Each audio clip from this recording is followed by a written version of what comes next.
Então, pessoal, a mitzvah da Teshuvah tem 3 condições. Mas antes de começar a Teshuvah, nós precisamos fazer o balanço geral da nossa alma. Esse balanço geral é chamado como Heshbon HaNefesh, traduzindo literalmente como uma prestação de contas da alma. Existem momentos propícios para que nós façamos esta prestação de contas. Uma vez por dia, quando recitamos o Shema Israel na hora de dormir, nós devemos rever os fatos do dia que passou, com introspecção e avaliação das nossas palavras e também das nossas ações nas últimas 24 horas. Ou seja, antes de dormir, precisamos avaliar os nossos atos. Uma vez por semana, na quinta-feira à noite, nós devemos apurar toda a semana que passou, as nossas falhas de caráter e também os nossos acertos, tudo aquilo que a gente contribuiu para a construção do mundo. Uma vez por mês, isso é, no dia anterior a cada Rosh Chodesh, que nós devemos fazer uma contabilidade geral do mês que passou. E, finalmente, uma vez por ano, nós dedicamos um mês inteiro para esta introspecção, para a prestação de contas, Heshbon HaNefesh, de todas as nossas ações durante o ano que terminou. Se a pessoa nunca fez este cálculo e este balanço geral, ela deve fazer desde o início de sua vida, desde sua primeira lembrança até o dia de hoje, como uma empresa que realiza a análise do seu estoque a cada ano. Durante o mês de Elul, nós também revemos a nossa mercadoria espiritual, pesando todos os nossos lucros e também as nossas perdas, a fim de que nós tenhamos sucesso no ano seguinte e que nós façamos Teshuvah Shelemah. Agora, o que é Teshuvah? Teshuvah significa o processo de reparação interior. A palavra Teshuvah é derivada da raiz da palavra Shav, que significa retorno. Ou seja, Teshuvah não é arrependimento, não tem nada a ver com tristeza, não tem nada a ver com luto. Teshuvah diz respeito à pessoa retornar a sua alma à sua raiz. Isto é, reconhecer que Hashem é o Criador e provedor de todas as suas criaturas. E através deste reconhecimento, a pessoa perceberá que existe dentro dela uma partícula da divindade. E assim, a pessoa estará mais próxima de realizar o propósito por detrás de tua encarnação. Portanto, este é o retorno a Deus, que é, na verdade, um retorno a nós mesmos, para o que nós realmente somos. Teshuvah pode ser organizada, as letras em hebraico de Teshuvah, como Tashuv Hashem, isso é, retornar para Hashem. As letras de Teshuvah também formam Shabbat. Shabbat é o 7º dia, o dia do repouso, o eixo que conecta os 6 dias da semana. Ou seja, os 6 dias da semana são um trabalho que nós fazemos no mundo físico para elevar este mundo físico ao nível, status espiritual do Shabbat, a unificação dos céus e da terra. Et hashamayim ve'et haaretz. Então, pessoal, quando nós fazemos algo impróprio, essa falha que nós cometemos não deriva do nosso verdadeiro ser. A falha que nós cometemos é um deslize temporário, uma futilidade que conseguiu domínio sobre nós por um tempo e acabou nos levando a fazer algo errado. No judaísmo, uma pessoa que viveu envolvida pelo pecado e ela se arrepende e ela muda o seu caminho, ela é chamada como Baal Teshuvah, literalmente o dono da Teshuvah. E os sábios enaltecem, dizendo que no nível onde o Baal Teshuvah chega, mesmo um tzadik completo que nasceu em família de tzadikim não poderia estar. Agora é preciso saber como funciona o processo para se chegar a Teshuvah Shelemah, a Teshuvah completa. Então, existem 3 condições. A primeira delas é o vidui. Em outras palavras, Haskarat Ahet, reconhecer o pecado. Não é uma tarefa fácil reconhecer o pecado. Para isso, a pessoa precisa estudar e saber o que é considerado pecado pela Torá. Muitas vezes nós estamos envolvidos por dogmas da sociedade que na verdade nem mesmo são proibições da Torá. Por isso é preciso estudar e saber quais são as proibições da Sagrada Torá pertinentes a você vias de fato. É claro que um Bnei Noach pode cumprir todos os mandamentos da Torá, conforme está escrito em Hot Melachim, Perek Yud, na Alahá Yud, nas leis sobre reis, no capítulo 10, na Alahá 10, onde o Rambam escreve que um Bnei Noach é autorizado a cumprir todas as mitzvot. Contudo, ele será cobrado apenas pelas suas mitzvot. Portanto, a techuvá da pessoa diz respeito a estas mitzvot, e não aquelas que ele cumpre voluntariamente. Isso é muito importante. A pessoa não deve se cobrar por algo que é voluntário, mas ela sim precisa estar em dia naquilo que diz respeito às suas obrigações como ser humano. Então, o vidui significa haskarat het, a princípio reconhecer o pecado. E a pessoa reconhecendo o pecado, ela se torna capaz então de expressá-lo através da sua voz, pronunciando uma confissão, chamado vidui. Quando ela pronuncia uma confissão, automaticamente, naturalmente, ela será levada ao arrependimento. E ela então irá se desculpar com Hashem pelo ato que ela cometeu. A segunda condição para a techuvá é haratá al-reavar, que significa o arrependimento pelos atos cometidos no passado. Isto significa remorso. Ela realmente sente desprezo por tudo aquilo que ela cometeu de pecaminoso. Por exemplo, ela não vai comentar, olha, no meu passado eu frequentava muitas festas, ai, como eu era feliz e não sabia. Não, ao contrário, a pessoa vai falar, oi, véi, quantos atos de pecado e quanta coisa errada eu fiz, eu vi, eu falei, eu ouvi e assim por diante. Portanto, haratá al-reavar, esta condição da techuvá significa a pessoa realmente lamentar por aquilo que ela fez. E o terceiro ponto, não menos importante, é Kabbalah al-Reatid, que significa resolução para o futuro, abandonar o pecado. Em outras palavras, a pessoa assumir sobre si que ela não voltará a cometer aquele erro, que ela não voltará a errar novamente naquele nível, naquele erro, naquele mesmo pecado que ela cometeu.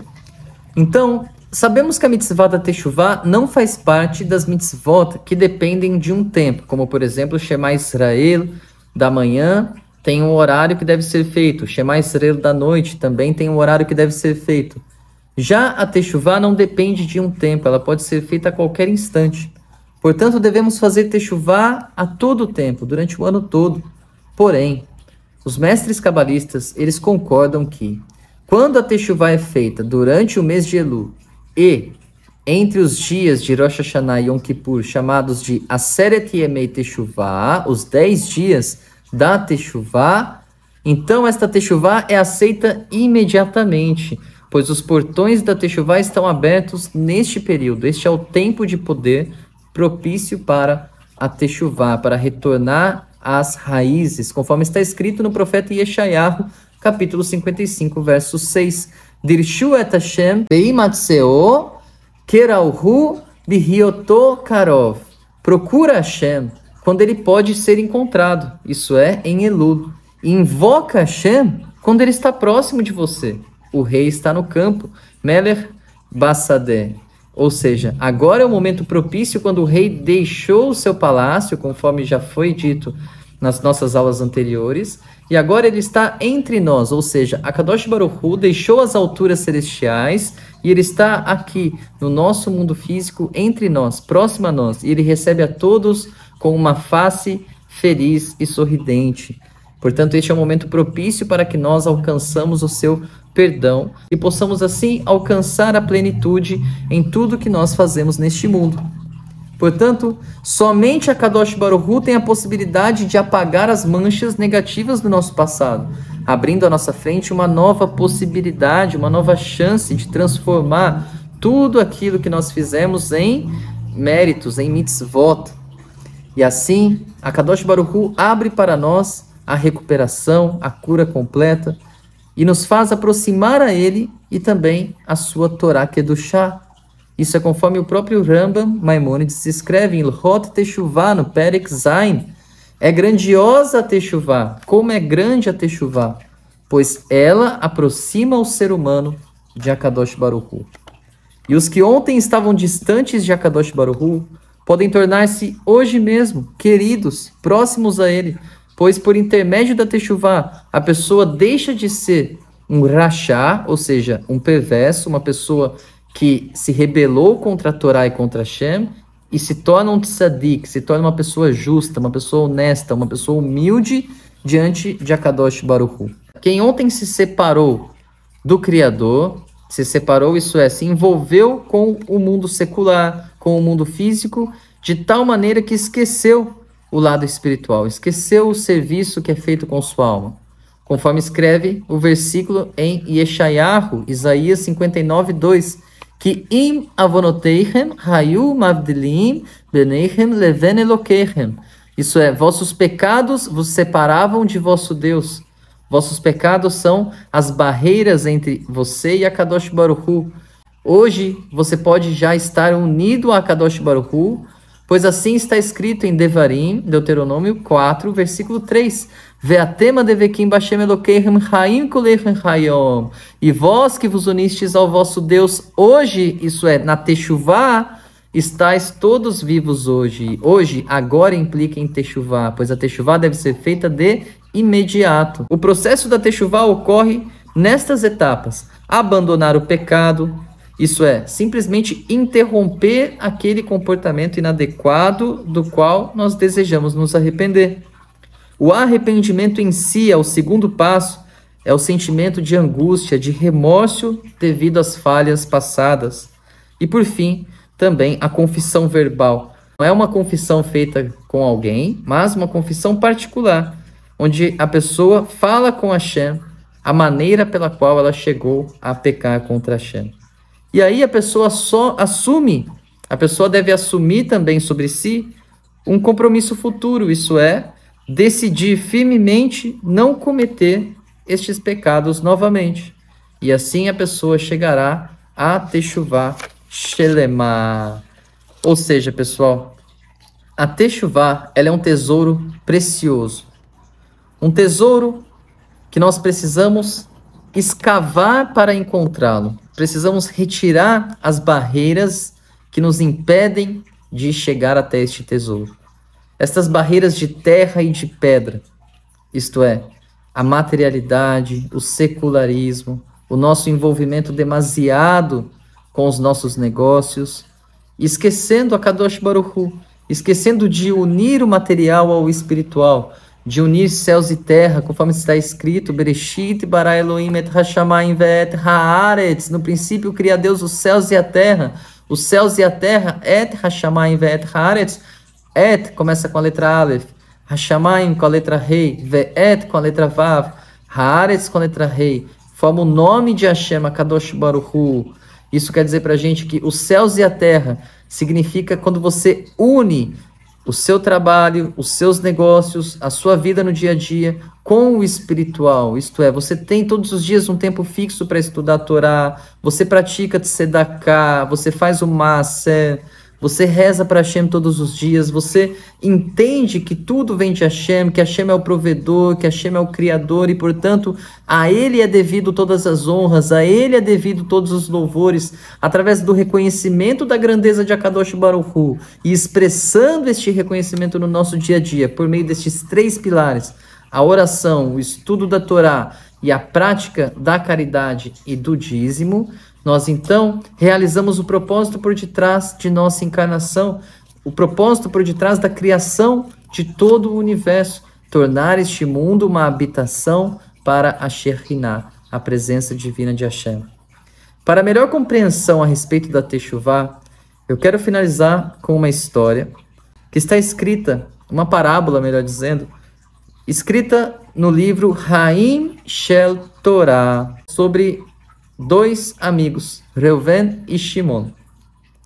Num certo dia, os dois decidiram comprar carros novos. Eles eram muito amigos e decidiram comprar o mesmo carro, da mesma fabricação, inclusive do mesmo modelo. A única coisa que diferenciava os carros era a cor. Depois de comprarem os carros, cada um seguiu no seu caminho. E durante alguns anos, os amigos não se encontraram mais. Shimon se mudou da cidade. Em um dia comum como o outro, Reuven estava dirigindo o seu automóvel, quando viu um carro muito parecido com o seu. Mas o outro carro estava em condições completamente diferentes. Enquanto o seu carro se encontrava em perfeitas condições, o carro ao seu lado parecia muito envelhecido, mal cuidado, circulando com dificuldade pelas ruas. E adivinha só? Reuven observa quem era o motorista ao seu lado, naquele carro. E a surpresa foi que era o seu amigo Shimon. Ninguém menos do que o seu antigo amigo. Shimon reconheceu Reuven imediatamente. E os dois estacionaram para um encontro que há tempos eles não tinham. Depois de uma conversa amigável, Shimon disse para Reuven: eu vejo que o meu amigo já trocou aquele antigo automóvel por um novo, mas eu ainda não pude me dar a este luxo. Por isso eu continuo com aquele velho carrinho. Então Shimon disse: você está enganado, meu caro amigo. Este automóvel é exatamente o mesmo que nós compramos naquela oportunidade. Shimon estranhou muito o argumento do amigo. Como pode ser? Ele disse. Compare o meu carro com o seu. Depois de pensar um pouco, Reuven pergunta a Shimon: como que você se prepara para o exame anual do Departamento de Trânsito? Em certos países, os motoristas eles são obrigados a levar todo ano o seu automóvel para testes, comprovando que ele não oferece riscos aos cidadãos. Quando Shimon escuta a pergunta, ele começa a dar risada. Ele fala: eu não tenho dificuldade em arrumar uma carteira anual. Eu tenho várias pessoas, vários colegas que trabalham em escritórios, e em troca de um presentinho, eles certificam o meu carro sem que eu tenha que passar por qualquer teste. Aí está a diferença, Reuven falou. Quando se aproxima o dia do teste anual, eu mando o meu automóvel para fazerem uma revisão em uma boa mecânica. Eu peço para arrumarem todo tipo de defeito, inclusive as peças que estão começando a se desgastar. Eu recomendo que troquem por novas peças. Além disso, solicito para darem um polimento e uma retocada com tinta onde for preciso. Então, quando chega o dia da renovação do documento, eu recebo ele sem nenhum problema. Desta forma, eu mantenho meu carro como se fosse novo por ainda mais tempo. Shimon escutou a explicação de Reuven e disse: e não é que você está certo, meu amigo. Eu não dou importância aos cuidados do meu carro e agora, olha só, ele está num estado deplorável.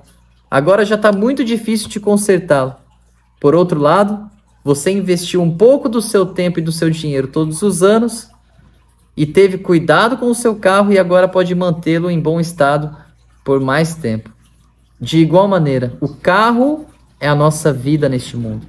Não somente o nosso corpo, mas tudo aquilo, entre aspas, que nos pertence. É a nossa vida e tudo aquilo que nós vivemos, tudo aquilo que nós temos proveito neste mundo e que nós construímos neste mundo. Se nós não fazemos o reparo na nossa vida, anualmente, fazendo essa análise anual, levando o nosso carro num bom mecânico, retocando a pintura do nosso carro, então acabará que nós teremos que passar por diversas reencarnações. Este é o significado de trocar o carro aqui nesta parábola. Teremos que reencarnar para novamente tentar, com a bênção de Hashem e misericórdia divina, aprimorar o nosso caráter, refinar as nossas falhas de caráter e assim realizar a Teshuvá completa, o propósito por detrás de nossa encarnação. Portanto, se nós fazemos isso anualmente, nós completamos o nosso trabalho aqui neste mundo, elevamos este mundo do seu status profano para um status de Kadosh, de sagrado, então nos tornamos um com Hashem e cumprimos com a profecia que está escrito que naqueles dias Hashem será um e o seu nome um.